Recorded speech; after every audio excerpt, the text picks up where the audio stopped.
slowing down will speed you up. This is a beautiful paradox that, if you understand, will dramatically transform your life. And I want to deconstruct this paradox in this video. And I want to deconstruct it in the context of living according to your purpose, which sounds quite fuzzy. But living in accordance to your purpose, or executing on your mission, right, or living according to your values, or however you want to call it, requires a different kind of framing about living as such, right? So let's get a bit more concrete. I make a clear distinction between two types of living. The living by default, which is what we tend to do, driven by our behavioral patterns, which we inherited mostly from society, from our parents, from friends, from whoever, and put us on a certain path that we take for granted. And then we adopt that path alongside with the belief system that accompany it. And then we take that as being ourselves. That creates our personality, the way we interact with the world, and it just goes on, right? In some sort of an pre-arranged way. It has some sort of an inertia to it. And if you are like me, you reach a point in your life where you start to challenge that. And you challenge it because you feel that there is something off to it, right? You reach to a certain level where you feel, or you not feel, but you are being acknowledged as being successful, as having all the premise required for you to be happy, right? And for some reason you are not. For me, it took a life crisis to realize that I was living a life by default. I went to a high school, to a college, to university, and then into a career that I didn't put a lot of thinking into it, right? When I made the decision where I should go to high school, where I should go to the university, what should I do for the rest of my life, in terms of career? Unfortunately, we are too young to make this kind of decisions based on which we should live the rest of our lives, right? Because as we live more life and we develop more awareness of our own aspirations and raison d'être, right? Reason to be, we start to challenge more and more. What was it that put me in the first place on this trajectory? And you have two choices, right, at that point, because I think everyone feels this. Unless you are very lucky, like my wife, for example, who chose a path with or without the influence from her family to become a doctor. And she's very happy being a doctor. And this kind of discussion with her doesn't resonate a lot because she doesn't understand what it means not to choose a career path that reflects really who you are when you are small, when you are a child, basically, before you are 20 years of age, right? You are still a child in a way. So you have two paths. You either say, okay, you know what? I reached this point, I'm successful, I have a stable financial situation, I'm in a comfortable place, I have a family I have to provide for. I cannot afford to disrupt this, to disrupt this stability. I cannot challenge this. I cannot do anything dramatically different because it would mean that I would put in danger everything that I've built so far. And then you live with that sense of intrinsic misalignment and frustration, knowing that you are not actually executing on your purpose, you are not doing what you've been called to do, if you want, on this earth. Most of us aren't, right? And you're just living with that sense of frustration. For some people, that sense of frustration is heavier than for others. And it also builds up in the future, right? It starts at 28, 30, when you have enough success that you can start to afford the time to reflect on what you've built up to that point and see if building next on top of that foundation makes sense or not. You have this vantage point, you have this leverage where you can actually decide if you should continue like that or not.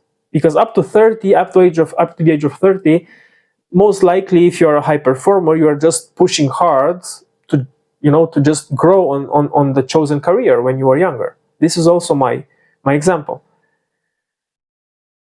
Luckily for me, if you want, because or thanks to a personal life crisis, I had to reflect a bit more deeply at what actually matters for me. And what actually matters for me is, of course, what matters for everyone if you reason deeply with this.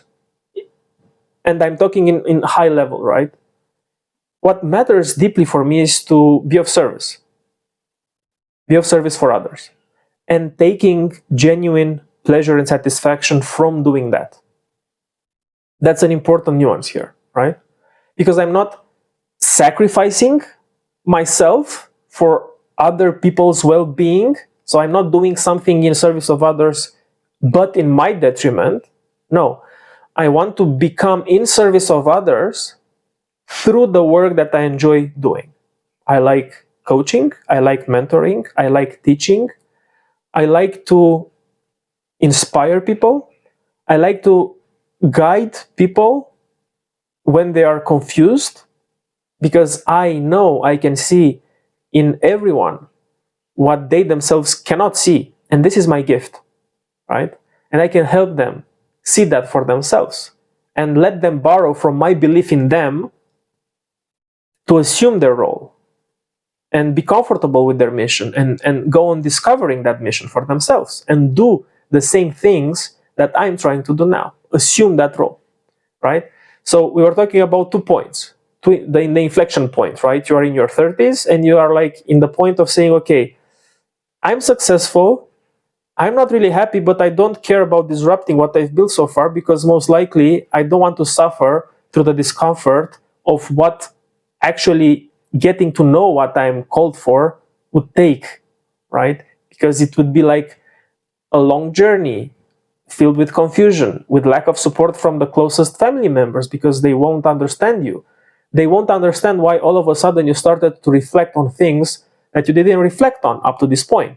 Why would you disrupt the stability of your family, your financial stability, for something which doesn't have any kind of concrete outcome? Why would you do that, right?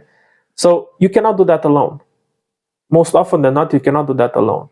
So my mission in life is to help people who choose the second right direction in this inflection point. You either like just discard it, like live with the frustration, live and assume the building up of the frustration that you're not actually doing the things that fill you up, that bring you joy, and have to accept the superficial label of success that the world attributes to you, even though you know that this is empty. The label is just a label, doesn't actually translate to something meaningful to you.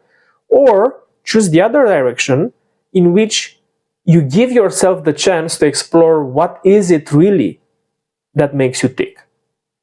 This is a very courageous decision, of course.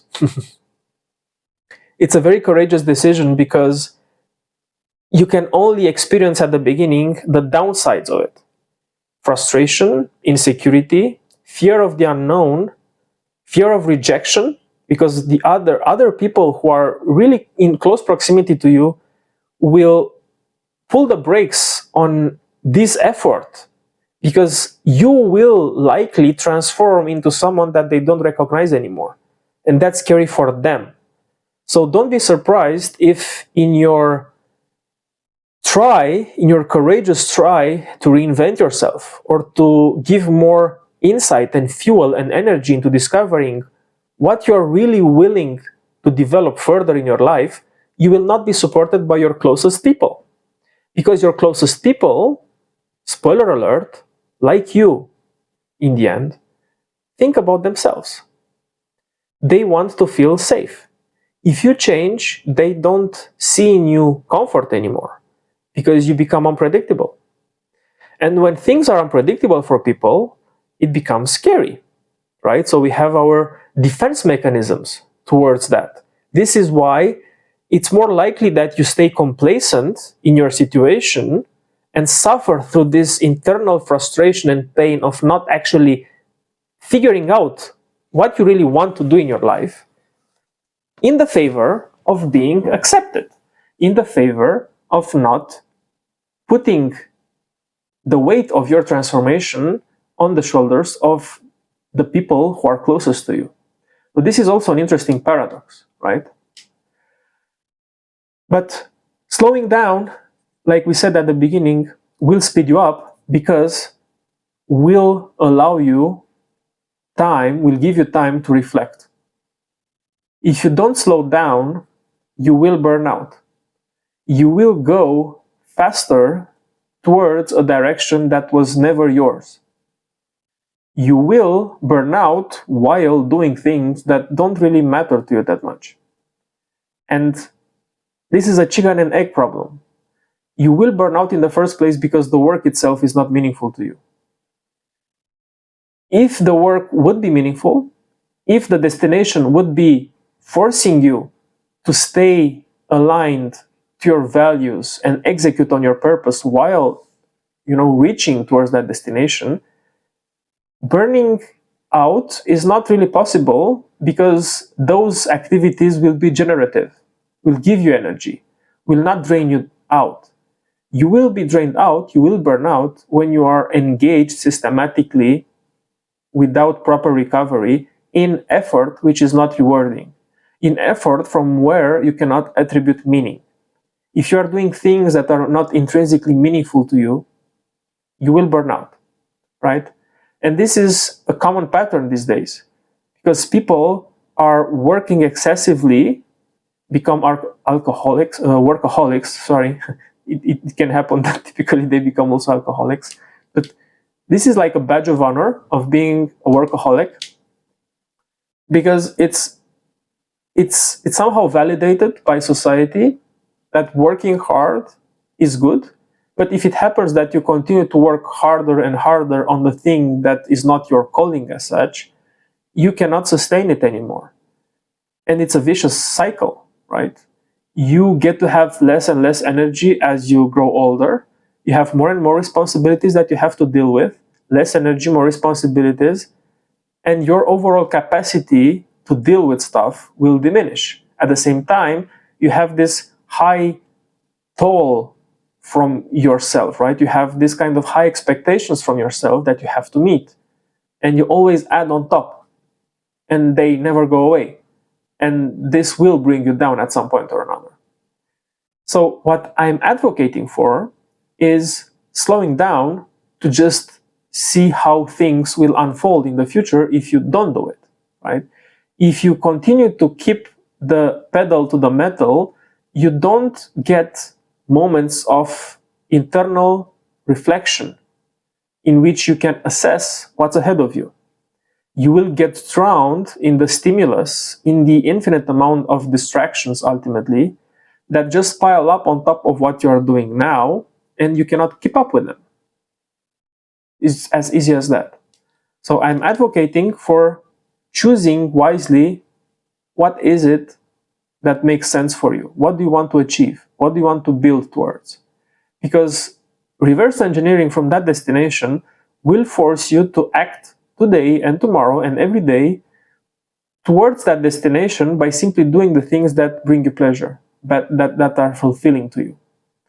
And this is not something that you will discover, of course, in a day, right? This is something that will take some months maybe or some years, but it's worth doing it because once you realize that, once you find the thing that is meaningful to you, the work around that also borrows from that meaning. And then you can just better serve others and yourself by having the proper attitude while you are engaging in that work, right?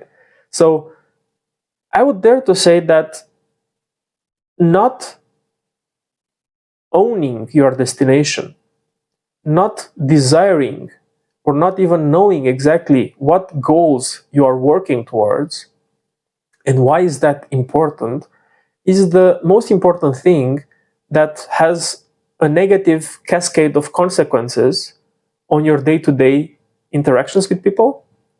It has a negative impact on your attitude towards the work, towards others. It also shapes your image, how you perceive yourself to be, how others perceive you, your personality, and everything else that is part of your subjective experience in this life. And I think this is somehow by design, right? Because living like this will implicitly force or imply a certain level of suffering. And from my experience, suffering is good because it helps you figure out things for yourself. It forces you into being truthful to yourself. If you are not, you will continue to pile up suffering, if you want, right? You suffer more and more until something cracks, until you reach some sort of a rock bottom, if you like, or some sort of personal crisis, like it happened to me, where you are forced to really be truthful and honest to yourself. And you can avoid reaching that lower point, right? And you can just take time now to reflect on that and realize that this is something that is somehow your responsibility. By slowing down, you are actually reflecting on what's important to you, so that when you engage in action, you are actually flowing faster. You are speeding up towards that destination in service of others. Your attitude will be better. You will have better productivity. The risk of burning out from doing things that are deeply meaningful to you is also quite low. You might have days which are busier than today, and yet feel a different kind of fatigue, right? Feel a different kind of tiredness, some sort of a pleasurable fatigue, right? When you do something meaningful in your day, you realize that feeling of, yes, I'm tired, but it's somehow nice. And that comes from you doing the things that you care about. And I think the secret to success and happiness is to find that which serves others and maximizes the chances that you are maximizing your own potential, right? Because if you are engaging in what you enjoy doing with full force, with all your energy, and that thing has a positive impact on others, then that's the secret to success. Everyone benefits, right? There is such a thing as a win-win strategy in which you put in the effort so that others can benefit from it more. The more you learn to become better at your craft, the more others get to benefit from it. And you serve others and yourself implicitly, right? You are serving yourself because you want to serve others at a higher level. I think this positive flywheel is what I'm personally aspiring to build, and the current somehow mission that I'm on, and I'm on it since a few years now, and it's amazing. It's nice. It's not a hurried mission. I'm not forcing a certain destination. I'm just looking at my daily habits, at how I am living a normal, ordinary day, and how that is enough in itself to make me happy. I don't seek big experiences. I don't wait for the vacation to feel happy or relaxed. I take a single day as a complete whole in itself to give me everything that I need, the intensity and the recovery also. So give a thought, and I'm curious if it helps you. Let me know.